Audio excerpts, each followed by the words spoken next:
हम पढ़ेंगे महाधिवक्ता के बारे में। अगर आप कोई भी कॉम्पिटिटिव एग्ज़ाम की तैयारी कर रहे हो, यूपीएससी तक अगर आप कोई भी कॉम्पिटिटिव एग्ज़ाम तैयारी कर रहे हो, तो आपके टॉपिक में राजनीति तो आती होगी और टॉपिक में महाधिवक्ता, जिसे हम एडवोकेट जनरल कहते हैं, वो तो आता ही होगा। तो उसके बारे में हम पढ़ेंगे आज। महाधिवक्ता एक बार मैं लिख दूँ, एडवोकेट जनरल जिसको कहते हैं, ये राज्य सरकार का सर्वोच्च विधि कानून अधिकारी होता है, जो कि कानून के मामले में सलाह दे सकता है। महाधिवक्ता का मतलब एक राज्य में एक महाधिवक्ता होगा। ये संविधान के 165वें अनुच्छेद में लिखा हुआ है। ये संवैधानिक निकाय है, लेकिन इसका जो कार्य क्षेत्र है ये पूरे राज्य में हो सकता है। जैसे अगर राजस्थान का कोई महाधिवक्ता है तो वो राजस्थान में न्यायालयों में अपनी बात रख सकता है, क्या करना है क्या नहीं करना है, उसके बारे में है महाधिवक्ता बस एक ही शर्त है कि महाधिवक्ता राज्य सरकार के विरुद्ध कार्यवाही नहीं कर सकता। बाकी महाधिवक्ता कानून के रूप में सलाह दे सकता है न्यायालयों में। अब जैसे महाधिवक्ता पहले तो हम लिख लेते हैं, ये एक संवैधानिक निकाय है, यानी इसमें भारत के संविधान में इसका उल्लेख है, संवैधानिक है। कौन से अनुच्छेद में? 165 अनुच्छेद में इसका उल्लेख है, ठीक है। और महाधिवक्ता राज्य सरकार का सर्वोच्च अधिकारी है। अब हम पढ़ लेते हैं महाधिवक्ता की नियुक्ति कैसे होगी। तो बहुत शॉर्ट में समझा रहा हूँ और पर्याप्त है, ये महाधिवक्ता का ज़्यादा क्वेश्चन आते नहीं। नियुक्ति है जो कि राज्यपाल करता है, लेकिन पीछे मंत्रिपरिषद की सलाह पर मंत्रिपरिषद परामर्श देगी उसके आधार पर, ठीक है। नियुक्ति दे सकता है, हटाना भी राज्यपाल के साथ ही है। राज्यपाल हटा सकता है, लेकिन हटाएगा कौन? मंत्रिपरिषद के कहने पर राज्यपाल हटाएगा। शपथ भी राज्यपाल को ये देता है अपनी। और इसकी योग्यता वही है कि अब हम पढ़ लेते योग्यता उच्च न्यायालय के मुख्य न्यायाधीश के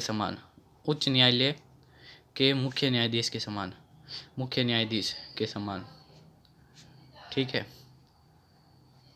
त्यागपत्र राज्यपाल को देता है, ये सारी चीज़ मैंने बता दी है।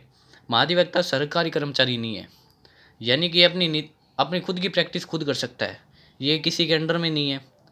लेकिन ये ऐसे मुकदमों की पैरवी नहीं कर सकता जो राज्य सरकार के विरुद्ध है। बस कार्य क्षेत्र इसका मैंने बता दिया, संपूर्ण राजस्थान है। राज्य में स्थित सभी न्यायालयों में इसकी सुनवाई कर सकते हैं। महाधिवक्ता विधानमंडल का एक ये भी है कि महाधिवक्ता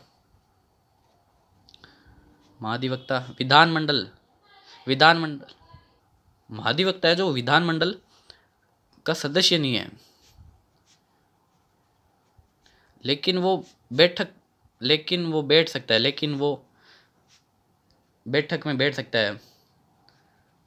है, बोल सकता है, लेकिन मतदान नहीं दे सकता। ये जरूरी है याद करना, लेकिन मतदान नहीं दे सकता। और अब ये है कि महाधिवक्ता विधानमंडल की किसी भी समिति का सदस्य हो सकता है, समिति का सदस्य भी हो सकता है।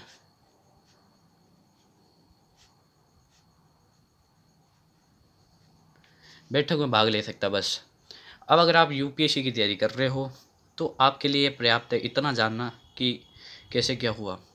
लेकिन अगर आप कोई भी स्टेट महाधिवक्ता के बारे में पढ़ रहे हो तो आपको पहले उसके, जैसे मैं राजस्थान का पढ़ता हूँ तो मैं राजस्थान के पहले महाधिवक्ता के बारे में पढ़ लूँगा। लेकिन आप जो ऑल ओवर इंडिया के बारे में पढ़ रहे हो तो आपको कोई पर्सनली स्टेट के बारे में नहीं पूछा जाएगा, ठीक है। और अगर आ भी जाए तो वैसे क्वेश्चन छोड़ने लायक होते हैं। तो राजस्थान के प्रथम महाधिवक्ता थे GC कासलीवाल, और अभी वर्तमान में है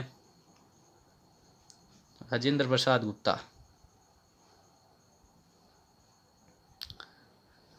26 मार्च 2025 तक। तो ये था आज के लिए। अगर वीडियो अच्छा लगा तो लाइक कर देना, चैनल में सब्सक्राइब कर देना। मैं मिलता हूँ अगले वीडियो में। Thank you so much for watching, bye.